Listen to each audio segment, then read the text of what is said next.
Est-ce que tu as signé ton pacte républicain ou ton contrat social? On n'arrête pas d'entendre parler de ces termes, mais ce n'est jamais expliqué. Et mon intention dans cette vidéo, c'est justement de te l'expliquer rapidement. De t'expliquer aussi quelles sont les missions légitimes de l'État. 1789, eh bien, c'est tout simplement la fin de l'Ancien Régime. La fin d'une période où les individus ordinaires n'avaient que peu de droits, où leurs droits de propriété, par exemple, pouvaient être bafoués assez facilement, où il y avait une justice à deux vitesses, etc., etc. À partir de ce moment fondateur de la modernité, eh bien, les individus sont considérés comme ayant des droits naturels. C'est-à-dire que chaque Français, chaque homme, reçoit à la naissance, de par l'état de nature, eh bien, le droit à la liberté, à la propriété, à la sûreté et le droit de résister à l'oppression. Et il a été décidé qu'une institution nommée État aurait pour mission de garantir ces droits. Et pour financer l'État, parce qu'évidemment il faut un petit peu d'argent pour financer la police, la justice et l'armée, qui sont les outils utiles pour défendre les droits individuels, eh bien les citoyens allaient devoir acquitter un impôt proportionnel à leur prospérité, tout simplement. Mais il a été bien précisé que, bien entendu, ces citoyens qui acquittent l'impôt doivent acquitter l'impôt le plus faible possible. C'est-à-dire que l'État est censé être économe de l'argent des citoyens.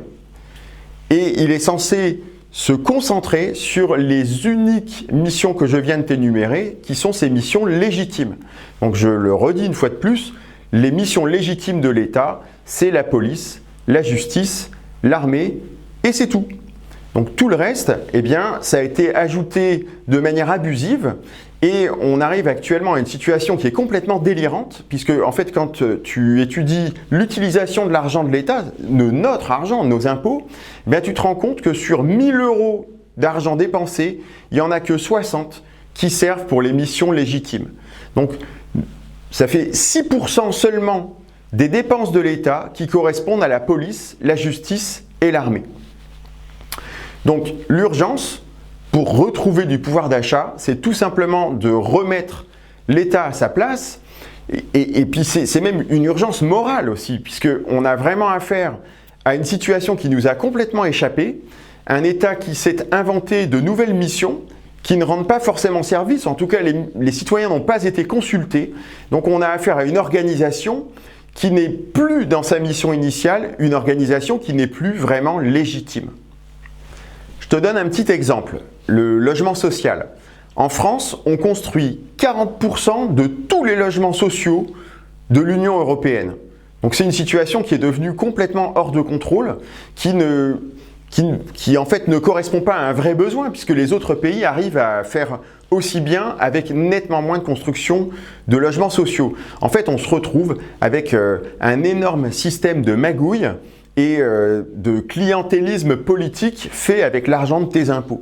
Il y a des gens qui se font élire maire grâce à des logements sociaux qui sont attribués et en échange, les gens qui se sont fait attribuer ces logements sociaux votent pour la bonne personne. Donc on a vraiment affaire à un système qui est devenu complètement malsain et qui n'est plus au service des gens. Et donc là maintenant, je vais te demander de faire un petit effort d'imagination. Un exemple d'État qui est plus recentré sur le régalien, mais sans qu'il le soit trop non plus, c'est le Danemark. Au Danemark, les gens, ils ont la même productivité qu'en France. Et pourtant, leur État est plus recentré sur le régalien, donc il coûte moins cher. Et ce qui fait que les citoyens, eh bien, puisqu'ils payent moins d'impôts, ils ont 30% de pouvoir d'achat en plus.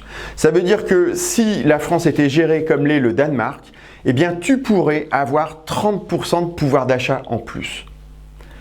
Avec les missions légitimes parfaitement assurées et un social qui est parfaitement assuré aussi, puisqu'au Danemark, c'est un pays qui est bien connu comme étant tout à fait social. Il n'y a pas de gens qui meurent dans la rue de faim ou faute de soins, bien entendu. Donc maintenant, je te propose un petit exercice d'imagination.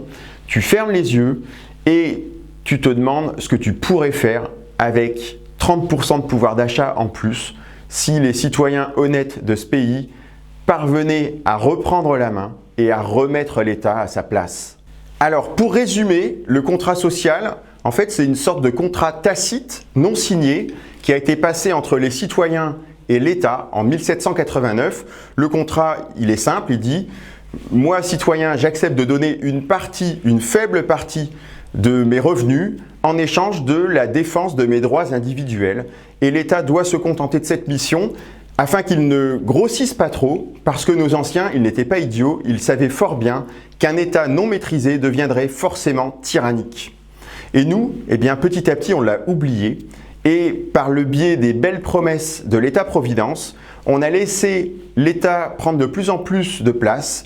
Il a grossi par la loi de Parkinson, que j'ai déjà décrite dans une vidéo précédente. Il se met à moins bien remplir ses missions et à rouler pour lui.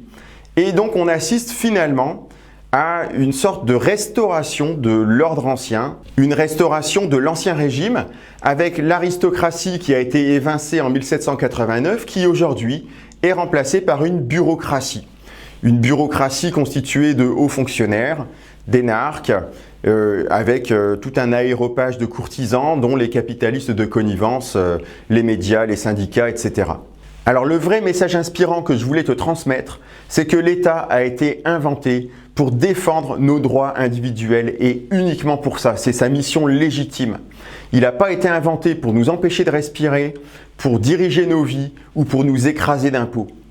Donc, vraiment, le cœur du message qu'on doit dire aux hommes qui dirigent l'État actuellement, c'est arrêtez d'emmerder les Français et faites votre boulot et uniquement celui-là.